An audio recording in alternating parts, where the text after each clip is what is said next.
all the engine parts are now back from the media blasters and into the ultrasonic cleaner to have a nice leisurely bath. Well, I've masked off all the areas that don't need painting, and instead of cutting away the excess tape, I'm tapping it. You do it very, very gently with a hammer on the sharp edges of the castings. It's the same way as you do for making gaskets. It's just an easy way of getting the masking tape off without it tearing. To keep it original, we're going for black engine enamel on the barrels.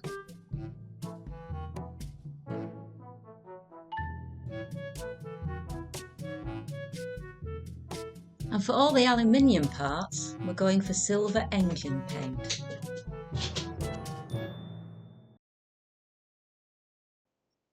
Oh, I'll get the silver paint, and I'll hit the can to fix it up, and then I'll throw the engine parts through. Going nicely, see? So I've got all parts, all components to do top end rebuild, and I've got all the new parts here. Yeah, so we've had to get some new valves because these look a bit cruddy. And what we have noticed, what did we notice with the valve? We have noticed that the new inlet valve is a fraction taller than the old inlet valve, and that could be why. If you notice, we have a slight bend on the push rod. Slight bend? That's a big bend. When you see the new one, if it gets next to that one, you can see how bent it is. Yeah. And also, they were expensive. I had to buy a used one, and that was a lot of money. And also, somebody, probably me, lost one of the little collets on the springs, and so I've had to buy a new one of those as well. Now, we haven't bothered doing the valve springs because it's quite a low mileage engine. The more I look at it, the more I think that the mileage on the bike's genuine at about 7,000.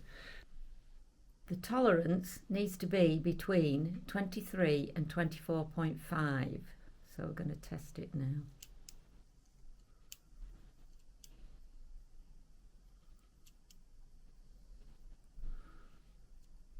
.34, so that's well within specification. And the other one?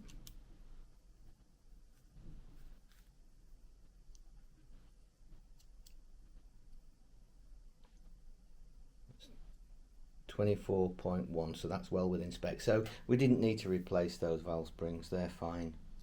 So Graham has already lapped the valves on this. Sorry, I forgot to film that, and or I did film it, but my other GoPro thing's not working. I've already done that, so they're ready to install. There's plenty of videos on YouTube about valve lapping if you need to see them.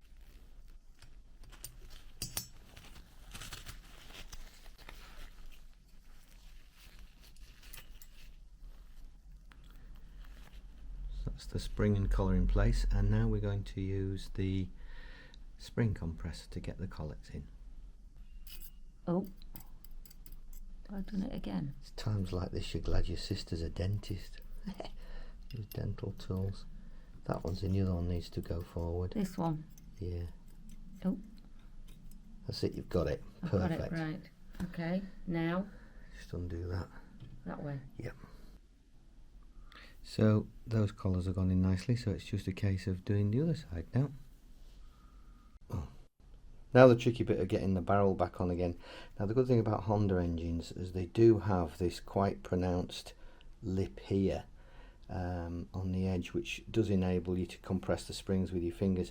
I've never actually used ring compressors to do engines on motorbikes. I've always got away with it, and because of my experience and because of this engine, I'm going to actually do this first bit. Do you think, unless you want to have a go, but I think with your nails and everything, I think you'll struggle to get them in. So yeah, I'll have a go at this. Right, this is actually engine lube that I'm putting on here. Ooh, just see it from that side. Yeah. Yeah, it's leaking out. You're dribbling. There, dribbling. Right, so I'm just going to smear this ball with assembly fluid. Give us a fighting chance. Let's cut the first one. And the second one.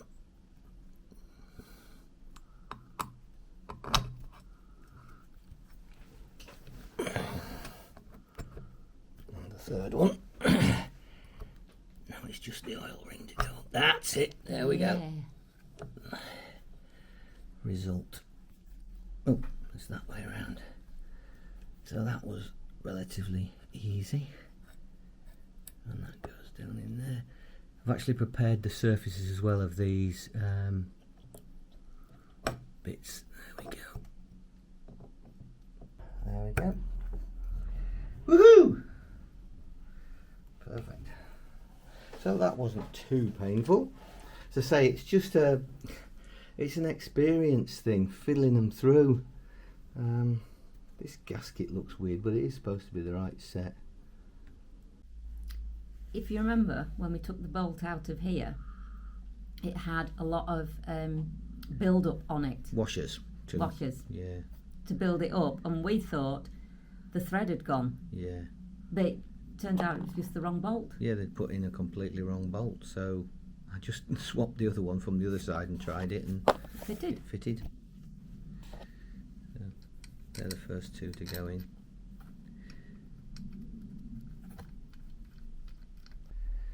Head gaskets on and in position. So stick the head on. Where are we?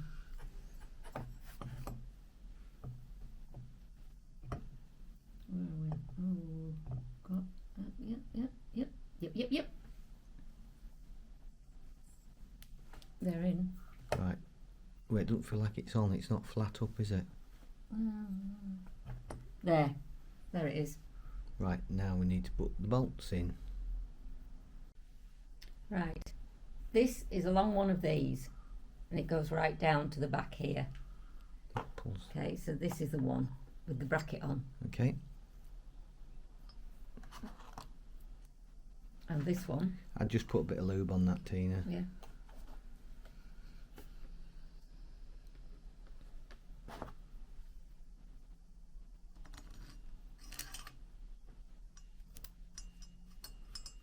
Okay.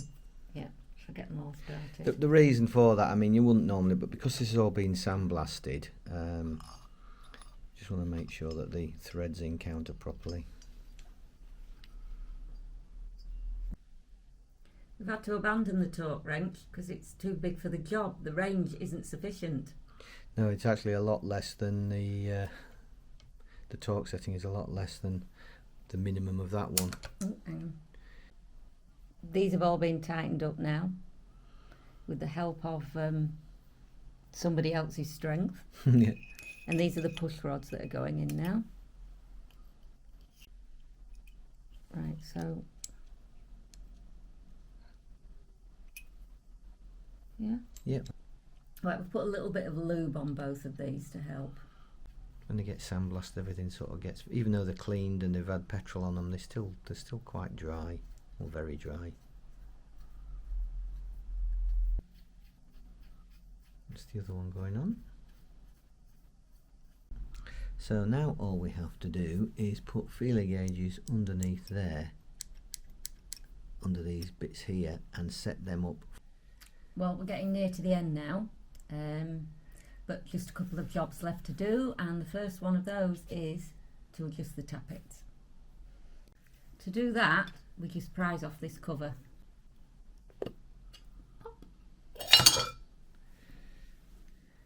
Right, to adjust the tappets, the piston has to be top dead centre. On either the exhaust stroke or the compression stroke, and you do that by this teeny weeny little, oh, there's a spider on the end of my finger. Dear, no. Tiny teeny, if you can see it, indentation. It says focusing failed, so it probably has. This here is a little notch, tiny little notch. And can you see that T mark there? Yeah.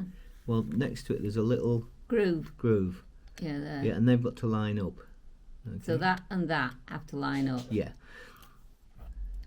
Checking the tappet clearances must be made on the compression stroke when both rocker arms are free. Right. Are both rocker arms free? Well, they're wiggling. Well, they're free then.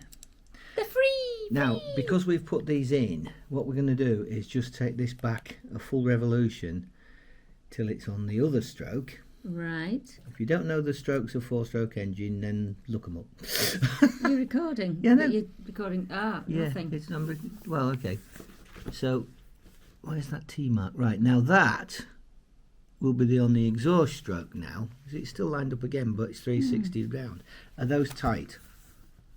Oh my goodness.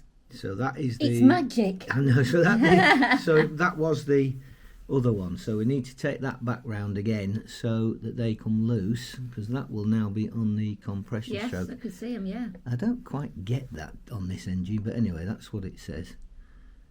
So that's now lined up.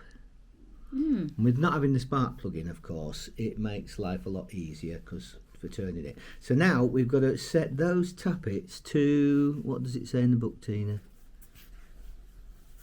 Where does it say it? It says... So a complete turn backwards, you've done all that. There. The valve tappet clearance for both the inlet and exhaust valves is 0.05 millimetres. Okay. Find that on here. 0.05. They're the trusty feeler gauges. We could be a while, so I'll time frame it. I'll wait till she finds it. Aye, 0.08 there, 0.06, 0.04, where's 5 then? 4, 6, 8, 10. It's a trick question, isn't it? Yeah, you have to add the thin ones up so you end up with 0.5. It gget them every time. 0.4. Yeah, and a 0.1 will make a 0.5. Where is a 0.1? I don't know. I'll have to have a look through. So yeah, just... Found it. Yeah, found a 0.51. So Tina's just tightening that until you get like a drag on the thing. It's a little bit tight because it needs to push it back in again. If you actually hold it much higher up there, then you can slide it. Does that feel nice and slidey tight? Slidey tight, yeah. It's Right. in and out, slidey tight. That's It might perfect be a then. bit- Okay. Okay. So I'm holding the back nut in place with the spanner here in my right hand, which I'm not allowed to wiggle, and I'm tightening this nut with my left hand. It's kind of like patting your head and rubbing your tummy.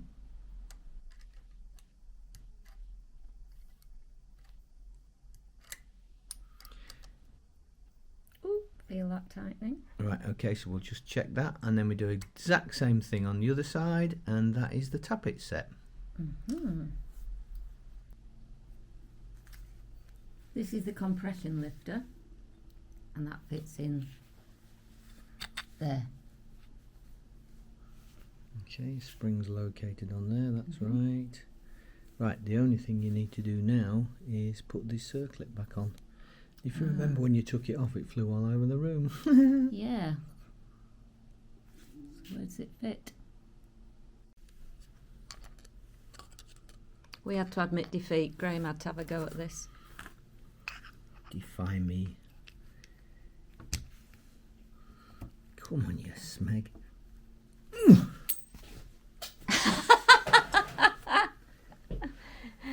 Oh, hang on. You got it. Yeah. Yeah.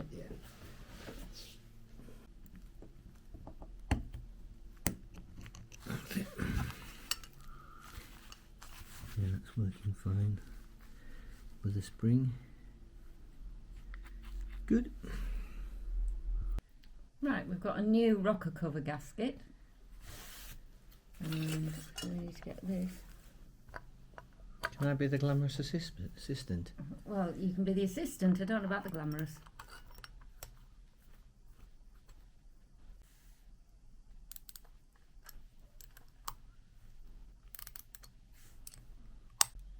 Right, that's it. It's all back together Nipped up. and nipped. Right, so that's it for the engine. Now it just needs a thorough clean and a repaint. This gasket that's supplied's a bit naff the way it sticks out and all green outside here, so I think hopefully the engine paint will cover that up when I mask under here when we get around to painting the engine block. So I just wanted all this top end back in first so that the piston didn't get damaged or covered in paint or anything, or cleaner stuff. So that's that for the engine. We know the engine was running fine, so it was just a case of doing that top end work, and that should all be perfect now.